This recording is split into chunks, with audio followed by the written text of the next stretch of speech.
Good evening, I'm Mike. And I'm Steve. And this is a continuation of reading The Adventures of the Bailey School Kids Knights Don't Teach Piano by Debbie Dady and Marcia Thornton Jones. Let's just jump right into it, shall we? The plot is getting intense! It sure is. We're on chapter 11. A spy in our midst. One of them? It was Howie! It was Howie. He was telling them all along. That's why he was pretending not to believe them. Howie is actively involved in their plot against the mayor. They're gonna have to kill him. There's nothing we can do, Liza. But do we really have to kill him? Yes, we have no choice. You want to save Bailey City, don't you? Oh, that would just be the saddest news report. Like, child murdered by friends over false assumptions of mayoral assassination.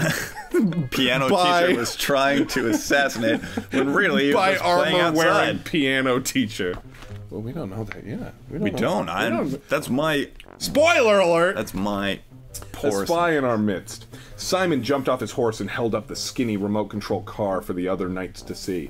"We have a spy in our midst!" Simon roared. Lance peered around the big tree. There stood Melody, Liza, Eddie, and Howie. Eddie gasped, "I told you we should have run!" What are you doing here?" Lance demanded. We aren't spies," Liza whimpered. "We're piano players." Yeah, bullshit. We read the previous chapter, Liza. As much as you might like to convince us that was going well, Melody... Maybe. You were just... No, you're terrible. Keep telling yourself that. Melody couldn't stand you. She left you with a potentially dangerous adult because she couldn't stand the way that your music sounded. That bad. It was that terrible. But we're not gonna... we aren't spies, we're piano players. But we're not gonna let you take over Bailey City, Melody said boldly. Rise up. She stood up tall to prove how brave she was. Lance laughed so hard his armor... rattled. Boy, he looks pissed off. So this is Simon. Oh no, okay. Crashes the car with Simon's the one who looks totally pissed off. Oh, that's Simon. And he's like, "Oh, Simon, you hunk of a metal man, you." Yeah, he does look very, just... The other night's like, huh? That's what's going on. You guys aren't gonna... He looks so pissed off. Yo! It's like, you guys aren't gonna joust with your helmets down? That's like, seriously, you're really concerned that fucking 4 elementary school-aged kids accidentally saw us practicing jousting? Like, that's really... But it's got to go with the theory, right? Right. It has to feed into the theory that they're going to, assassinate the mayor. He needs to kind of switch off every once in a while. Simon. Oh, Simon, calm your tits. Liza cleared her throat. "Excuse me, sir," she said, "but you are wearing and what makes you think we plan to take over the city?" he asked. Liza cleared her throat. "Excuse me, sir," she said, "but you are wearing armor. After all, piano teachers don't invite friends over for sword fights," Howie added. and they don't keep a map of Bailey City with red battle plans drawn on it. Yeah, some of them do, Melody. We do. Grow up! There's... The map, Lance growled. He growled. "The map! You saw the map!" They're getting real pissed off. Like, seriously, guys, it's probably what? They're practicing for the medieval fair, right? It's the best places, though. If someone gets a hold on their map, the other people who go into the medieval fair is going to take over the turf. Let's discuss that for a minute, though, because probably what the twist is that they're going to the medieval... what do you call that? The ye old fair, No, there's a Renaissance fair. Renaissance fair. So... They're practicing for a Renaissance fair. Yeah. And they're really pissed off that these 4 kids got a sneak peek at their show. These 9-year-olds. Accidentally. Yeah. They're in public. I mean, what? They said they're in Bailey Park, right? I mean, that's like going to the Boston Commons and then being mad when somebody sees you practicing your jousting. It's like... Some hula hooper's like, "No! Get the fuck out of here!" Yeah, right. It's like walking past the people doing yoga in the park or walking their dogs. Like, "I didn't want you to see me walking my dog until the big dog show!" It's like, don't walk in the public area. Your dog's in the park. Right. I'm sorry. And again, it's like 4 kids. They're really pissed. Like, are they concerned that now that these 4 kids saw it, they're not going to want to go with their parents and pay the child's admission? Like, what? They're going to lose out on $16 because these kids were just playing with their car in the park. Is he the team captain? Me? I don't know. He seems really pissed off. He runs the entire medieval fair. I think so. So it's like everything's got to work perfectly. And Renaissance fair attendance is on the decline. Every dollar counts if these children don't go. He might not be able to eat this winter. He may die. Why else do you think Lance E. Lott is delivering children cards at their birthday parties and teaching piano lessons, especially after he spent all that money turning his house into a round-cornered castle? It's all about survival. Let's continue, shall we? These overly aggressive adults taking out their, you know, aggressions on 9-year-olds. Arrested development on 9-year-olds. After all, piano teachers, the map! Lance growled. You saw the map! Melody nodded. We know what you're planning, but we won't let you invade Bailey City. Do you really think you can stop the Knights of the Round Table? What? What do you think they're gonna do? What do you think they're gonna do? I mean, you know what they think you doing. What do you think they're gonna try? The Knights are either feeding into their delusions, or they're so wrapped up in what they're doing that they are going to murder these 9-year-olds in cold blood for accidentally stumbling upon... Are you working with the other group? Sabotage! There's a spy amongst us. The other medieval fair across town that they're competing with, and they're like, damn it! They're gonna get our routine, they're gonna copy us, and then no one will come and see us when they can go and see it them, and it's gonna be better for $1 less. Oh. Do you really think you could stop the Knights of the Round Table?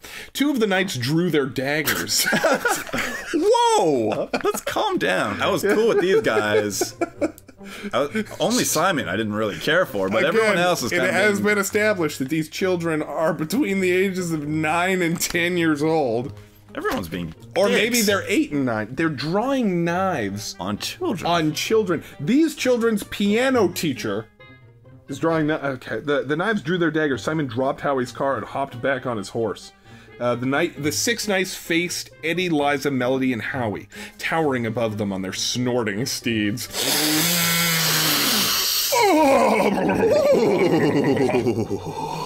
We'd like to see you stop us, Simon said with a grin. He's messing something. May we ask how you plan to do it? Wait, yes.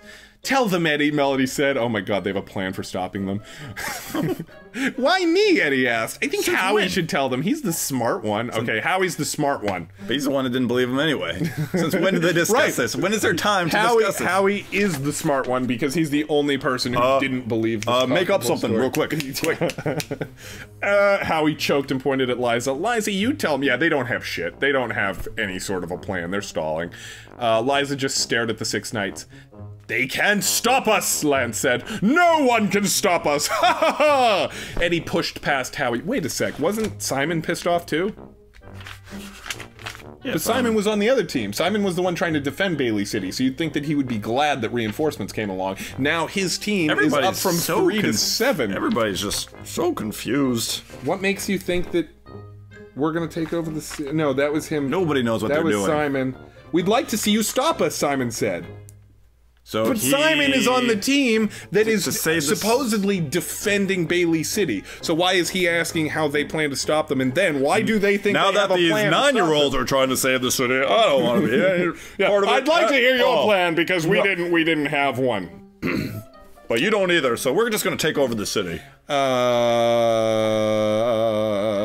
They can't stop us, Lance said. No one can stop us. Eddie pushed past Howie. Is that a dare? He sputtered. Oh. Sorry, he sputtered it. Is that a dare? A double dare, Lance said. Oh, boy. The historical significance of double dares in medieval England that's where it originates. That was locked in for good. I triple dog dare you!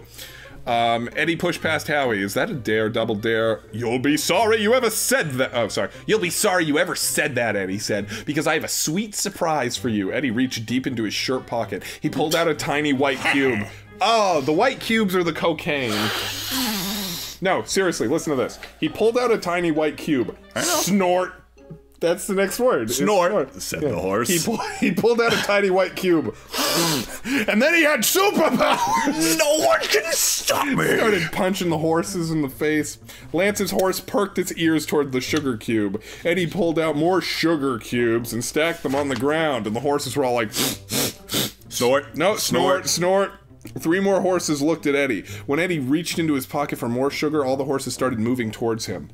Simon pulled back on his reins, but his horse ignored him and headed for the pile of sugar cubes. Lance's horse tried to step in front of Simon's horse. Lance pulled and tugged to stop his horse. Horse. What about the horse? Huh? Who? What? Yeah, what are they riding exactly? Emus. When he did, the map of Bailey City fluttered in the wind and blew away. Lance didn't notice. He was too busy trying to stop his horse from galloping to the sugar cubes. So, literally, let's say that these men really were on horseback with jousting spears attempting to take over a city and murder a mayor. Yeah. They are organized to the point that they don't know how to handle the fact that their horse may come in within the vicinity of sugar. That's their one weakness. That's their one weakness. They're walking through a city. You don't think they're going to pass a Baskin Robbins or a Dairy Queen or a lemonade stand, or they're fucked. Run! Howie yelled as he dashed down the lane. Liza and Eddie were close on his heels, but Melody veered to the right and grabbed the map from the ground. And then Melody raced after her friends. The next chapter is the final chapter of The Adventures of the Bailey School Kids, Knights Don't Teach Piano by Debbie Dady and Marsha Thornton-Jones. You know, everybody, they're trying to kill the kids. The kids have, nobody has anybody. But you know, there are literally now, like, we've been making jokes this whole time, but literally there are adults daggers. Who just pull daggers out on children. Nobody knows Not what they're doing. Not within the context of a medieval fair, but rather just in the middle of the park in broad daylight. That's concerning to me. Let's find out what happens tomorrow night, Steve. Don't know if I can sleep, but good night, Mike. Good night, Steve.